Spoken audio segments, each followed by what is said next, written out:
اعوذ باللہ من الشیطان الرجیم بسم اللہ الرحمن الرحیم وَإِذَا أَخَذَ اللَّهُ مِيثَاقَ الَّذِينَ أُوتُوا الْكِتَابَ، اور یاد کرو جب کہ اللہ نے جن کو کتاب دی تھی ان سے ایک قول و قرار لیا تھا، ایک میثاق لیا تھا، لَتُبَيِّنُنَّهُ لِلنَّاسِ وَلَا تَكْتُمُونَهُ، تم لازماً اسے واضح کرو گے لوگوں کے لیے، چھپاؤ گے نہیں۔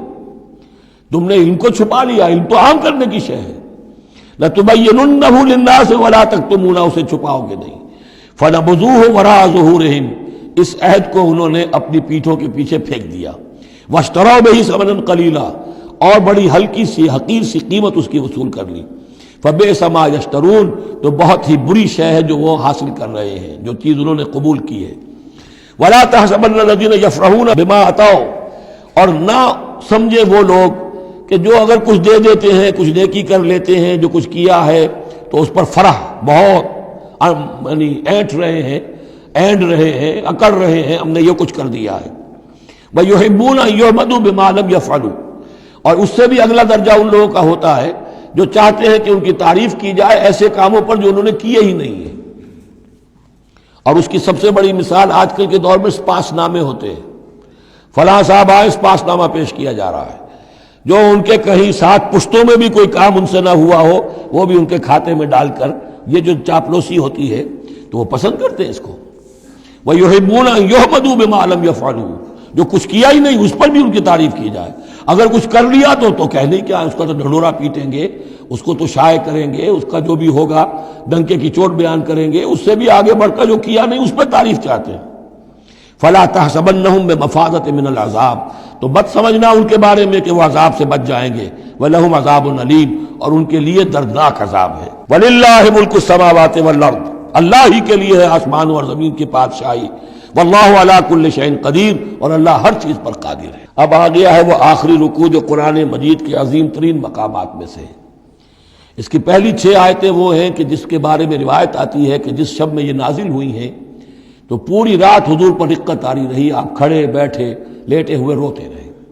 جب آئے حضرت بلال صبح کے وقت جگانے کے لیے نماز کی اطلاع دینے کہ نماز کا اب تیار ہے، تو جب آپ کو دیکھا کہ آپ پر یہ جو ہے طاری ہے رقت، تو پوچھا کیا وجہ ہے، تو پھر آپ نے فرمایا آج مجھ پر یہ آیات نازل ہوئی۔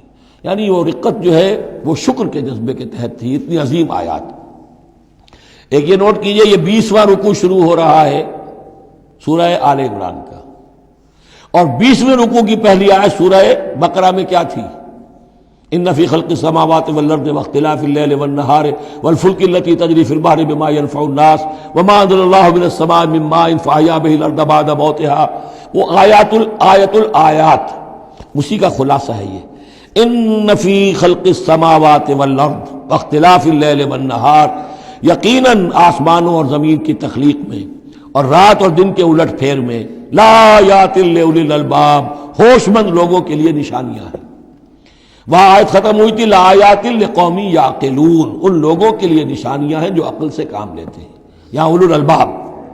یہ پہلا قدم ہے ہدایت کا کہ کائنات کو دیکھو، کھول آنکھ، زمین دیکھ، فلک دیکھ، فضا دیکھ، مشرق سے ابھرتے ہوئے سورج کو ذرا دیکھ، یہ سب آیات الہیہ ہیں، ان کو دیکھو، اللہ کو پہچانو۔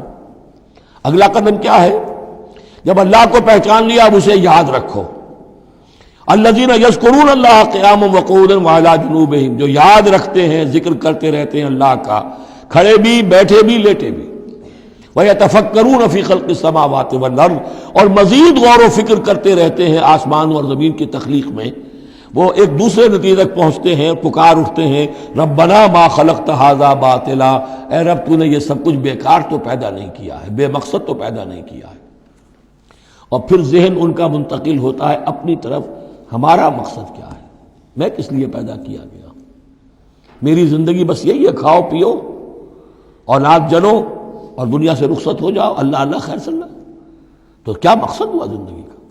معلوم ہوا کہ نہیں، کوئی خلا ہے، انسانی اعمال کے نتیجے نکلنے چاہیے، نیکی کا بدلہ ملنا چاہیے۔ اس دنیا میں تو نہیں ملتا، اکثر نیکوکاروں جو ہے وہ دنیا میں فاقوں میں رہتے ہیں اور بدکار جو ہے وہ عیش کرتے ہیں۔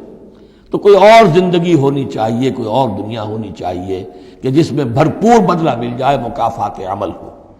لہذا وہ کہہ اٹھتے ہیں سبحانک فقنا عذاب النار، پاک ہے تیری ذات، تو اے اللہ ہمیں اس دوسری زندگی میں جو عذاب تو نے تیار کر رکھا ہے جہنم کا، اس سے بچا۔